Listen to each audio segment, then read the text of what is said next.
నమస్తే యువిఎం టీవీకి స్వాగతం. వార్తల్లోని వివరాలకు వెళ్తే ముంబై నుంచి ఆగస్టు 31 నుండి ప్రారంభమయ్యే తెలంగాణ రైతు సంఘ రాష్ట్ర స్థాయి రాజకీయ శిక్షణ తరగతులను జయప్రదం చేయండి. రైతు సంఘం రాష్ట్ర ప్రధాన కార్యదర్శి టి సాగర్ పిలుపు. తెలంగాణ రైతు సంఘం రాష్ట్ర స్థాయి జాతీయ శిక్షణ తరగతులు ఆగస్టు 31, సెప్టెంబర్ 1, 2 తేదీల్లో రంగారెడ్డి జిల్లా ఇబ్రహీంపట్నం మండలం రామదాసుపల్లి స్టేజ్ దగ్గర గల శుభం గార్డెన్లో జరుగుతున్నాయి. ఈ క్లాసులను జయప్రదం చేయాలని రైతు సంఘం రాష్ట్ర కార్యాలయంలో గిరిజన పోస్టర్ ఆవిష్కరణ కార్యక్రమంలో తెలంగాణ రైతు సంఘం రాష్ట్ర ప్రధాన కార్యదర్శి టి సాగర్ పిలుపునిచ్చారు. అఖిల భారత ప్రధాన కార్యదర్శి డాక్టర్ విఘ్నకృష్ణ, వ్యవసాయ రంగ నిపుణులు, శాస్త్రవేత్తలు పాల్గొంటారని అన్నారు. కేంద్ర ప్రభుత్వం వ్యవసాయ రంగంలో తీసుకోనున్న మార్పులు, వాతావరణంలో వస్తున్న మార్పులు, రైతులు, రైతు సంఘం కార్యకర్తలు తీసుకోవాల్సిన చర్యలను ఈ తరగతులలో చర్చించడం జరుగుతుంది. అఖిల భారత సభ తెలంగాణ రైతు సంఘం అనుబంధంగా పనిచేస్తున్నది.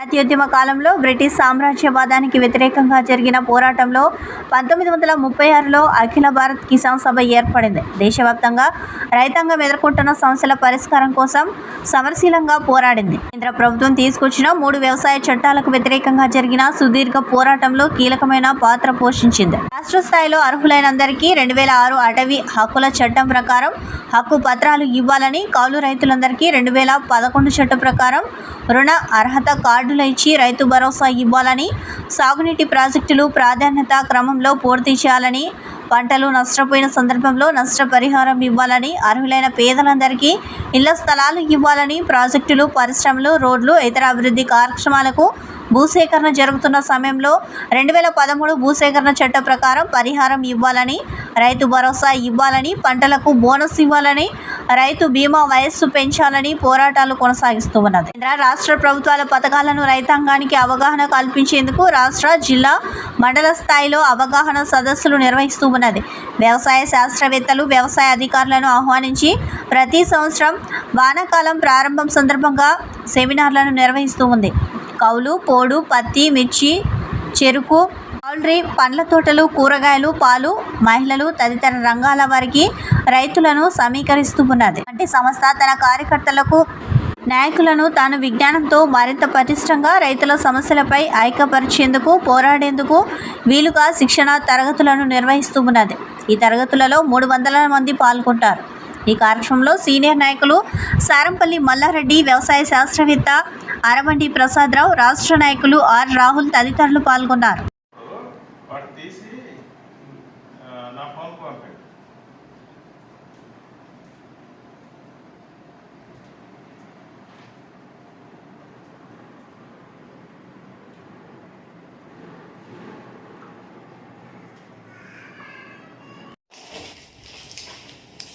తెలంగాణ రైతు సంఘం రాష్ట్ర స్థాయి రాజకీయ శిక్షణ తరగతులు ఈ నెల 31, సెప్టెంబర్ 1, 2 తేదీల్లో రంగారెడ్డి జిల్లా ఇబ్రహీంపట్నం మండలంలోని శుభం గార్డెన్లో జరుగుతూ ఉన్నాయి.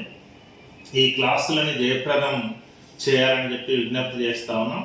ఈ క్లాసులు బోధించడానికి అఖిల భారత ప్రధాన కార్యదర్శి విజయకృష్ణ గారు హాజరవుతున్నారు.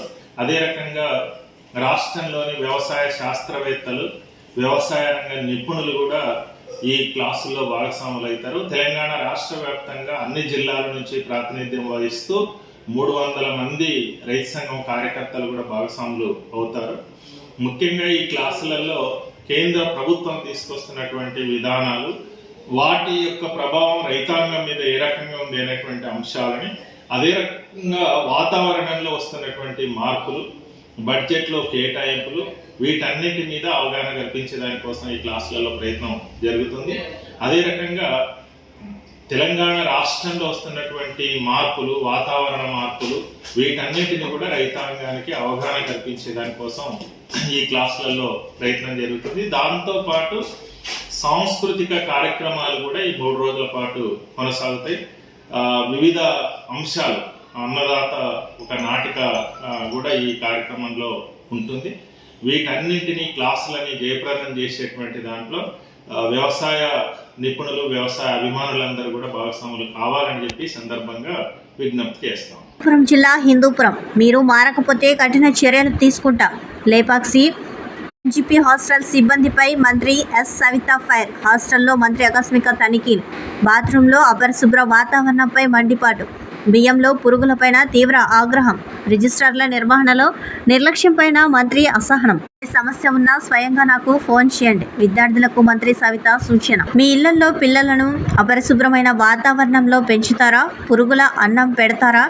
మీరు తీరు మార్చుకోకుంటే కఠిన చర్యలు తీసుకుంటాం అని లేపాక్షి ఎంజీపీ బీసీ సంక్షేమ బాలుర రెసిడెన్షియల్ స్కూల్ సిబ్బందిని, వార్డెన్ను, రాష్ట్ర బీసీ ఈడబ్ల్యూఎస్ సంక్షేమ చేనేత మరియు జౌలి శాఖమంత్రులు సవిత హెచ్చరించారు. మన ఇంట్లో పిల్లలు అయితే మనం ఇలాగే వదిలేస్తామా? కనీసం క్లీన్ చేసాం, బ్లీచింగ్ పౌడర్ వేసి కడిగితే పోతుంది కదా సార్. ఇది స్కూల్ ఓపెన్ అయినప్పటి నుంచి కూడా కడిగలేదు. ఏమంటే కడిగినారా? కడిగితే ఇట్లా ఉంటుందా? పాస్ పడుతుందా? తాగాక పిల్లలు నీళ్ళు తాగి నీళ్ళకి వస్తారు. ఇక్కడికి రోగాలు రామంటే రావా పిల్లలకి?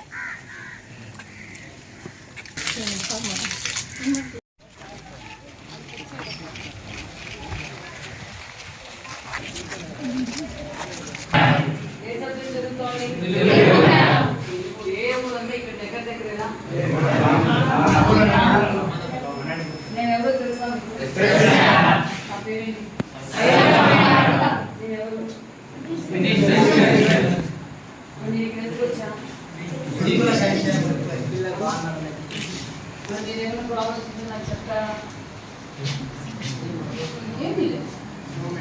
చిన్నపిల్లలైతే ఏమీ లేవు అని చెప్తే నేను వినాలి. ఎందుకంటే వాళ్ళకి తెలియదులే అనుకోవాలి. ఏమీ లేదంటే లేదు సార్, పిల్లలంతా హ్యాపీగా ఉన్నారు, వాళ్ళు బాగుందని రాసుకోమన్నారని రాసుకోమంటారా? మీకోసం ప్రతి రూపాయి చంద్రబాబు నాయుడు గారు పంపిస్తారు. మీరు బాగుండాలని, మీ మెయింటెనెన్స్ కోసం, మీ పిల్లలు, మీ ఫుడ్ బాగుండాలి, మీ ఎడ్యుకేషన్ బాగుండాలని చంద్రబాబు నాయుడు గారు ప్రతి రూపాయి మీకు పంపిస్తున్నారు. మీరు ఏదైనా మీ సమస్యలు ఉంటే నేను పరిష్కారం చేసి నన్ను ఇక్కడ పంపించారు సార్. మీరు ఓపెన్గా నాకు చెప్పండి. అందుకే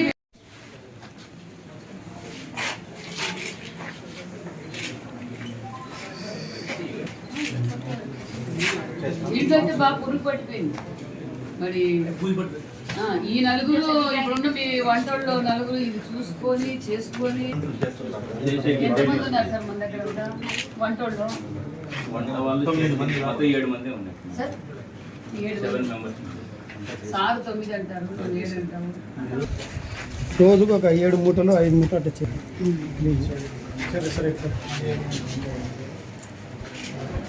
స్ట్రెంగ్త్ ఎక్కువ మేడం. 6 మూటలు దాదాపు అయిపోతాయి. 6-7 కూడా స్టాక్ పెట్టిన దానికి కూడా లేదు. ఎక్కించినాక రాసుకోండి. అదేంటి రాసి ఉంటుంది. డేట్ ఎంత సార్? ఈరోజు 27. కానీ మొన్న మనకు లాభం ఎక్కడ రాసుకున్నారు? డైరీ చిన్న బుక్ రాసుకుంటాం సార్. ఇంక రిజిస్టర్ అనే దానికి అర్థం ఏమి? ఇది ఎందుకు పెట్టాలి మనం? ఇదే మెయిన్, ఇదే మేడం. ఆన్లైన్లో రాసుకొని ఆన్లైన్లో ఎక్కిస్తే ప్రాబ్లమా? ఏం ప్రాబ్లం లేదు. మరి ఎందుకు మేము 4 రోజుల నుంచి ఎక్కిలేదు? నేను రఫ్లో రాసుకునేసి. అది మీ రైట్ ఆన్సరా? ఇప్పుడు నాకు ఆయిల్ ఎంత ఉందో చెప్పండి. ఇప్పుడు నేను ఆయిల్ స్టాక్ చూడాలి, చెప్పండి ఎంత ఉంది? తీయండి ఆయిల్, తీయండి. ఎన్ని బాక్సులు స్టాక్?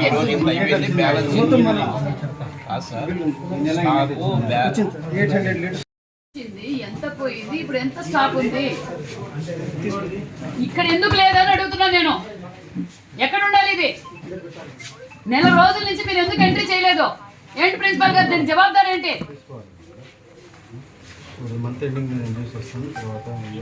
ఇప్పుడు 1 మంత్ అయింది. ఇప్పుడు ఏంటి 31 నుంచి ఎప్పుడు ఎంత వచ్చింది అనేది కూడా లేదు ఇక్కడ.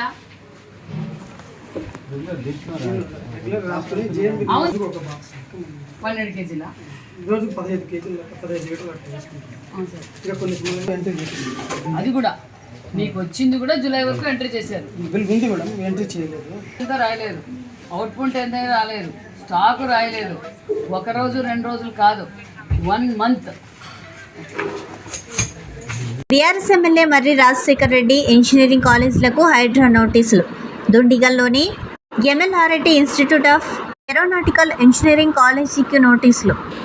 చిన్న దామోదరాచర్ ఎఫ్టీఎల్ బఫర్ జోన్ పరిధిలో నిర్మించారని హైడ్రాకు ఫిర్యాదులు. 15 రోజుల్లో వివరణ ఇవ్వాలంటూ నోటీసులు జారీ. కాలేజీలకు ప్రత్యామ్నాయ మార్గాలు చూసుకోవాలి, లేని పక్షంలో చర్యలు తప్పవంటూ హైడ్రా నోటీస్. చెరువులో నిర్మించిన మర్రి రాజశేఖర రెడ్డి కాలేజీలను పరిశీలించిన హైడ్రా బృందం. గతంలో చిన్న దామోదరాచార్ FTLలో నిర్మించిన కొన్ని బిల్డింగులకు కూల్చివేసిన మున్సిపల్ అధికారులు.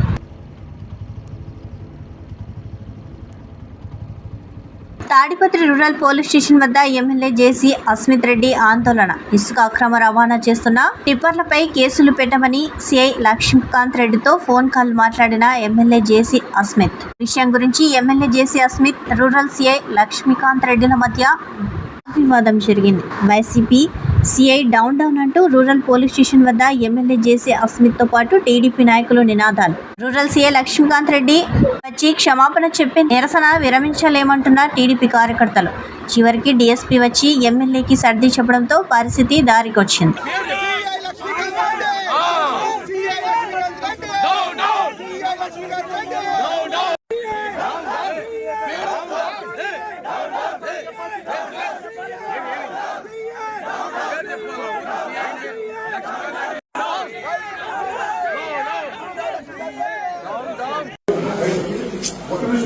మళ్ళీ వినపరాలే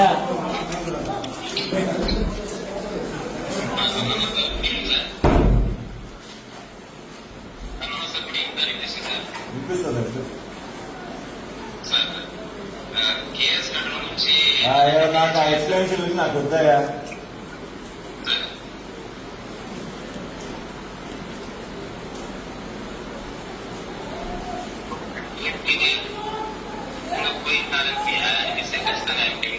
సారీ చెప్తున్నాను. నా వైపు నుంచి ఏదైనా ఉన్నా డిపార్ట్మెంట్ యాక్షన్ తీసుకున్నాను. నేను దానికి సంసిద్ధంగా ఉన్నాను సార్. నా వైపు నుంచి పొరపాటు చేయలేదు. ఒకవేళ చేసినానని తమకు అనిపిస్తే కూడా telling apology sir. I'm very sorry to MLA sir.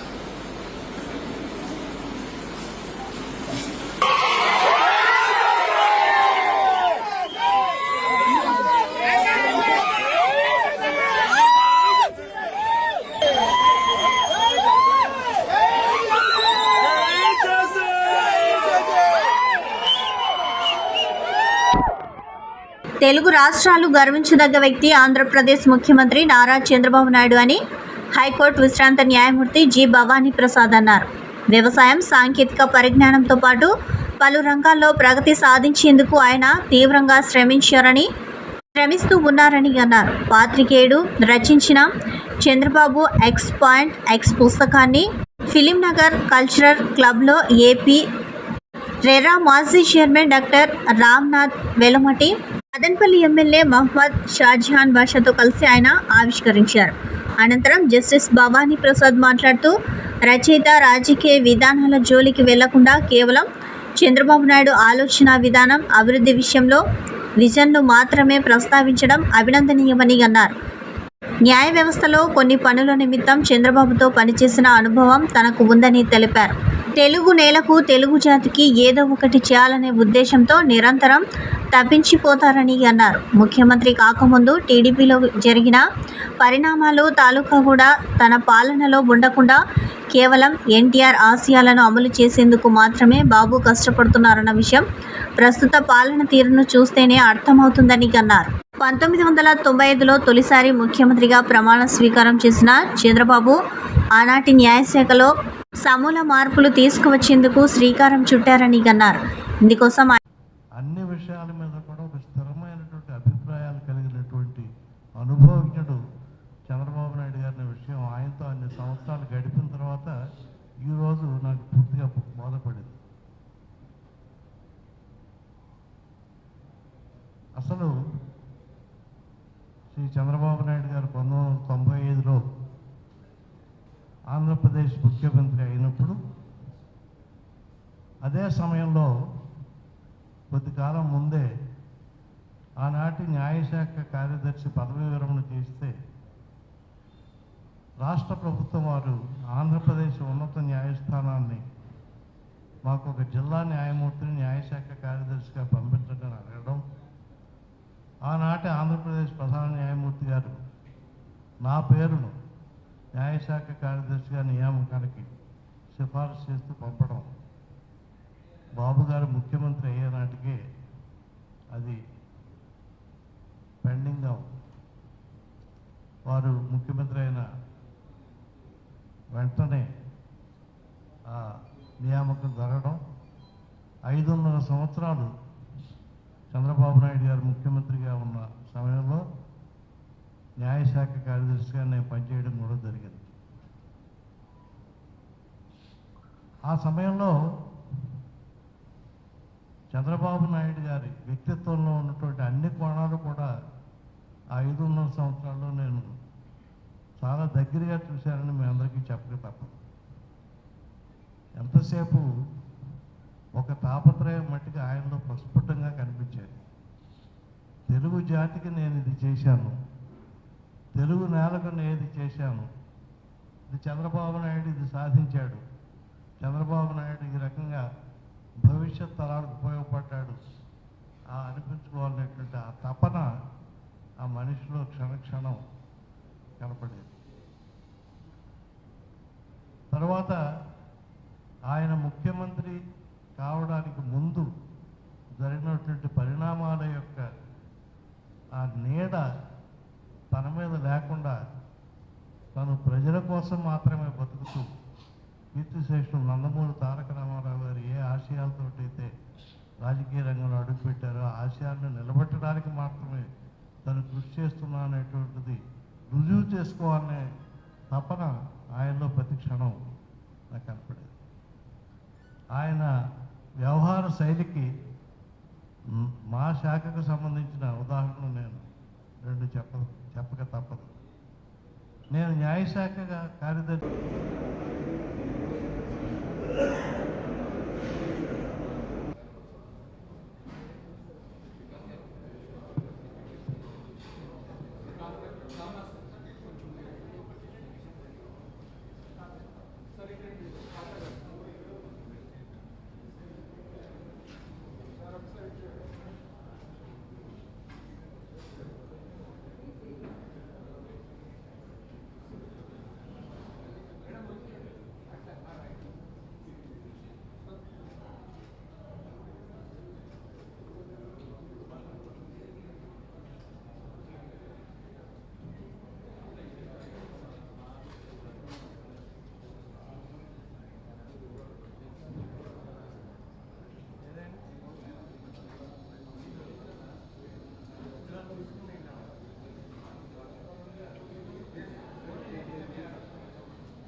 So, Swati.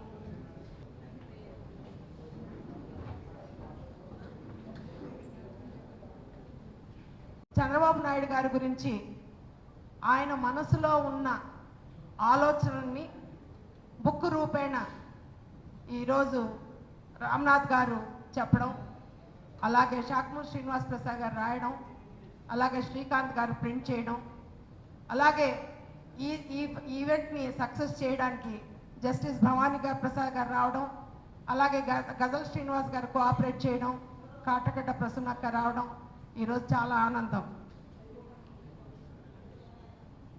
నా తమ్ముడు షాజహాన్ బాషా గారికి కూడా చాలా కృతజ్ఞతలు.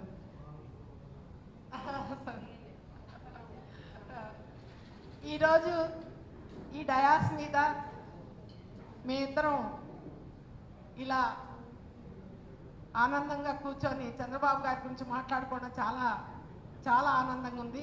ఇది నిజంగా చారిత్రాత్మకం. చంద్రబాబు నాయుడు గారు అంటే కేవలం ఒక రాజకీయ పార్టీ నాయకుడే కాదు, తన తెలుగు జాతి వెలుగుని ప్రపంచం నలుమూలల వ్యాప్తి చేసిన గొప్ప దార్శనికుడు. ఆయన ఆలోచనలు అనంతరం, వాటి కొలమానం లేదు. ఎంతోమంది కాలజ్ఞానుల గురించి మన చరిత్రలో చదువుకున్నాం. అయితే నేటి తరానికి చంద్రబాబు గారి కాలజ్ఞాని అని చెప్పవచ్చు. చంద్రబాబు గారి గురించి పూర్తిగా తెలుసుకోవడం అసాధ్యం. చంద్రబాబు గారి ఆలోచనలో కొంత భాగాన్ని ఈ పుస్తకం ద్వారా మన ముందుకు తీసుకురావడంలో అభినందనీయం. హిందీ అనువాదమైన చంద్రబాబు ఎక్స్ ఓ పుస్తకాన్ని మన సాక్షాత్ ఒక న్యాయదేవత చేతుల మీదుగా ఆవిష్కరిస్తున్నాం. జస్టిస్ గ్రంథి భవానీ ప్రసాద్ గారి న్యాయాన్ని ప్రతిరూపం. న్యాయ వ్యవస్థ ప్రతిష్టను పెంచుతున్న ఎంతోమంది న్యాయమూర్తుల్లో జస్టిస్ భవానీ ప్రసాద్ గారిని మనం ముందు ప్రస్తావించుకోవాలి. 1972లో న్యాయవాదిగా వృత్తిని ప్రారంభించి భవానీ ప్రసాద్ గారు అంచెలంచెలుగా ఎదిగి ఉమ్మడి ఆంధ్రప్రదేశ్ రాష్ట్రంలో హైకోర్టు న్యాయమూర్తిగా పనిచేశారు. వారి హయాంలో ఎన్నో ప్రతిష్టాత్మకమైన తీర్పులు ఇచ్చారు. వారిలో నిజాయితీ, నిబద్ధత గుర్తించి విభజిత ఆంధ్రప్రదేశ్ తొలి ముఖ్యమంత్రి చంద్రబాబు నాయుడు గారు జస్టిస్ భవానీ ప్రసాద్ గారి సేవలను పదవీ విరమణ తర్వాత అనంతరం వినియోగించుకునే ఉద్దేశంతో వారి ఆంధ్రప్రదేశ్ విద్యుత్ నియంత్రణ మండలి ఏపీఈఆర్సీ చైర్మన్గా నియమించారు. ఆ పదవిలో 5 ఏళ్ల పాటు సమర్థవంతంగా పనిచేసిన అనంతరం జస్టిస్ భవానీ ప్రసాద్ గారు 2 తెలుగు రాష్ట్రాలలో వివిధ హోదాలలో ఇప్పటికీ సేవలు అందిస్తూనే ఉన్నారు. వారి చేతుల మీదుగా చంద్రబాబు గారు రాసిన పుస్తకం ఆవిష్కరణ జరుపుకోవడం ఎంతో సముచితంగా ఉన్నది. అదేవిధంగా ఈ కార్యక్రమంలో పాల్గొన్న పెద్దలు ఇచ్చేసిన ప్రముఖులందరికీ నా శుభాకాంక్షలు. ఈ పుస్తకాన్ని తమ అమృత హస్తాలతో